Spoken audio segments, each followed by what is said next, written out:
from the Bob Mills Weather Center, the Oklahoma weather expert, Travis Meyer. All right, we've been talking about the drought, and it has been amazing. I mean, everybody is just like stunned by what's going on. Then we had the massive freeze so early in the season and such a hard freeze. It has been something. And just talking about the amounts of rain, and again, I'm looking at rain that has had a 1/4 inch of rain or more, which it's not significant, but it's enough to settle the dust. I mean, less than a 1/4 inch is kind of like, okay, that's nice, but not much happened. Check this out, though. Still in northwestern Osage County at 4 acre, 81 days since there's been more than a 1/4 inch of rain when there's been a storm come through. That's just unbelievable.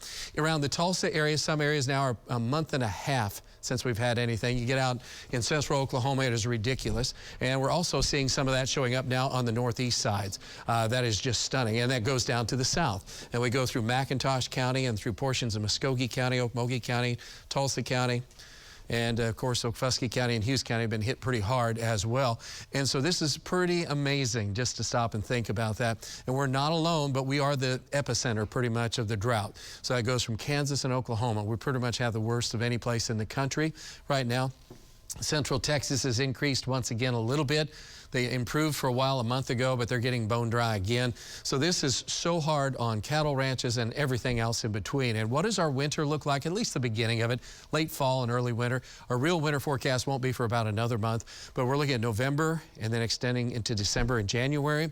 Still drier than normal. Overall, our pattern is looking at, unfortunately, with La Nina for the 3rd winter in a row, and warmer than normal. I mean, it's just stunning to stop and think that this could happen all the way through winter. So anytime we can snag a rain is going to be a big deal. But in the meantime, there's no rain, and that means the fire danger is really going to be high. The winds are coming up tomorrow. Humidity values are going to be low to moderate. The humidity values will be better on Saturday and Sunday, but the winds get worse. West, some 40-mile-an-hour gusts possible, especially west of Tulsa on Saturday, and then over 40-mile-an-hour wind gusts on Sunday. It's like, what in the world? So it's going to be blowing and going. That's why the burn bans, they're there for a reason. So please don't burn. Let's see, especially in counties where you don't have a burn ban still, please don't burn. And wait until we get something going on that's a little bit better, which could be Monday. Here's a look at what's happening right now. We're hanging around 70 at Pryor, up to 80 out to the west of us. And as we go through tonight and tomorrow morning, light south wind keeping us warmer. So we'll be in the low to mid 40s across our area, really the entire state. And then in the afternoon, the winds start to pick up. We're going to be in the mid to some upper 80s. We're still a ways away from record high. I think 92 is a record high for tomorrow.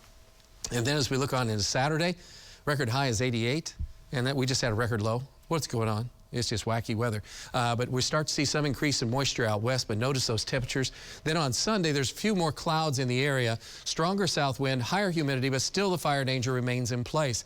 So we haven't improved much. But here comes a storm system on Monday. Finally, a couple of our models are starting to agree that there is a better chance. It's supposed to slow down.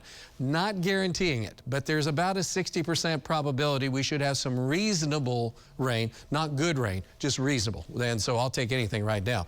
So the odds of rain and thunderstorms have increased for our Monday, and it'll be cooler. The amounts of rain are still running about a 1/2 inch to 1 inch. Isolated amounts will be higher than that, mainly on the eastern side of our viewing area. But if it slows down a little bit more, because it's trending that way, that will help us out a lot. Of course, Oktoberfest has kicked off, and we had corporate night last night. Wild apparently out there. It looks like it's going to be a fun night again. Temperatures are in the 70s. Very light south wind happening. 25% humidity, though. Most of the metro in the 70s this hour. We're still hanging on around 80, 81 out at Sapulpa. As we go through the evening hours, we're looking at temperatures tonight. Very pleasant. We will drop fairly fast because the air is dry. It will be in the low 60s. By the time we get on into the morning hours, we're in the upper 40s. Cool to chilly, however you want to look at that. We're starting to adjust for this weather. 76 at noontime. Windy conditions developing. And again, that fire danger, that's, I hate to preach it over and over, but tell you what, if fire gets going here over the next 2 or 3 days, we've got a lot of trouble headed into some places. So please, again, just caution on that. We've seen that happen way too many times in the past. We don't want to see it again. And then the chances of rain really kick in. And I don't remember last time I said really kick in. Yeah, that's been a while. Is that kind of impressive? On Monday. And then knocks our temperatures down to more seasonal levels as we go into next week and head to Halloween. And so it will be a few showers maybe to get us into the following Friday. But right now, I'm just focusing on Monday and the warmth you have for the next 3 days.